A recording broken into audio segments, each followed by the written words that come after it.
We have like 12 more minutes. I have another interesting presentation that I wanted to walk you guys through.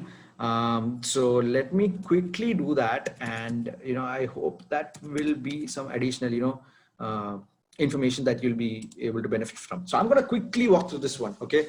And unfortunately, I won't be able to share this presentation with you because this is something that I have to, not part of the course curriculum exactly, but this is something additional that I'm providing. But I hope this one is going to make a bit more sense to you from a visualization, just wiring your brain and mind to think like an analyst. Okay. So when you want to represent KPIs, these are some of the ways in which you can represent KPIs or key performance indicators, like, ordered revenue, overall visitors, overall page views. If you're looking at website data, page views is how many times a website page was viewed.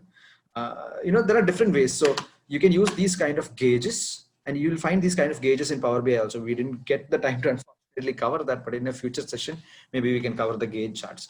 But you can use the gauges to represent, and this KPI cards are some way you can show the summary of the actual numbers also. Okay. And there are these different types of gauges, like you see an actual gauge. This is how you would see an actual gauge in like a pressure meter or different types of meters, right? Or in a speedometer, you would see something like this. And you can have something like, KPI 1, 2, there are different ways in which you can visualize. So these are different type of charts to show one simple kind of data, right?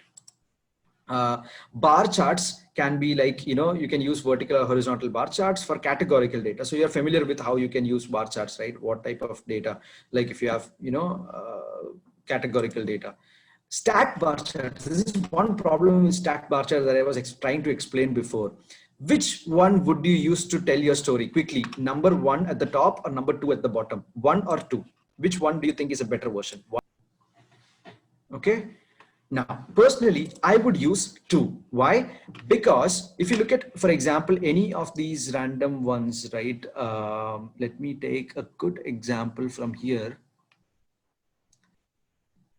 Oh, there you go. You look at category 4 and category 3 here in this chart. Category 4 size is actually larger. This is the actual numbers, by the way, actually larger than category 3. But in this, you see category 4 over here, it is showing smaller than this one, which is giving the wrong representation. This is, the same data has been used for both of these charts, but this is 100% stacked bar chart where it is elongating it, stretching it a bit more to show the overall composition, right? So that's where it's a good example that, the actual representation or a better readable, accurate, readable one would be the one on below, right? So this is a better option when you want to do rather than using 100% stack chart.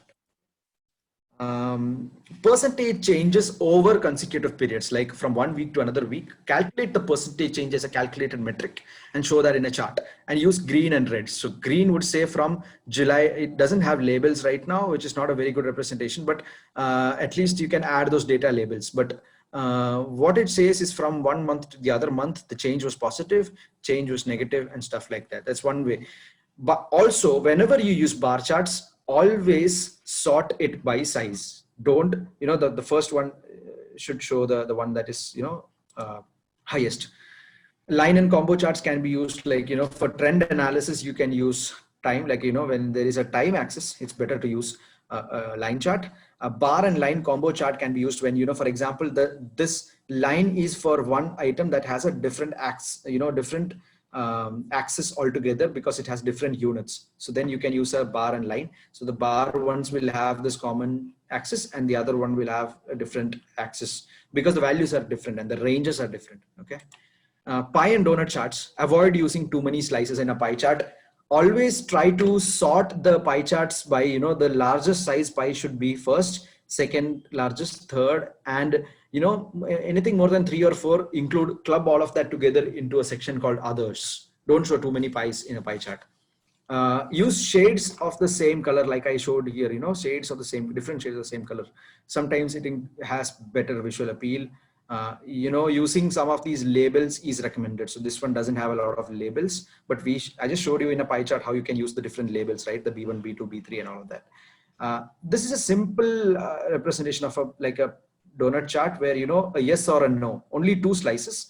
but it's a classic visualization use case. In a lot of infographics and all, you would see like 67% of people in the US are unemployed. That's just a random number I made up, but you see that kind of charts where it has only two slices. One is the yes and the other is the no. So that's like a good representation visually. Colored icons can be used, okay, to represent percentages or composition. And there's another example for this, right? So 20%, 40%. You can use shading for colored icons. These are all different types of visualizations you can use. In Power BI, again, you'll have to bring in icons. You have to have custom visuals. Unfortunately, we won't be able to cover that today, but all of this is interesting use cases. Map visualizations you can use for, you can use different colored pins for different categories, or you can use filled maps to highlight, specific regions or countries that are, the ones that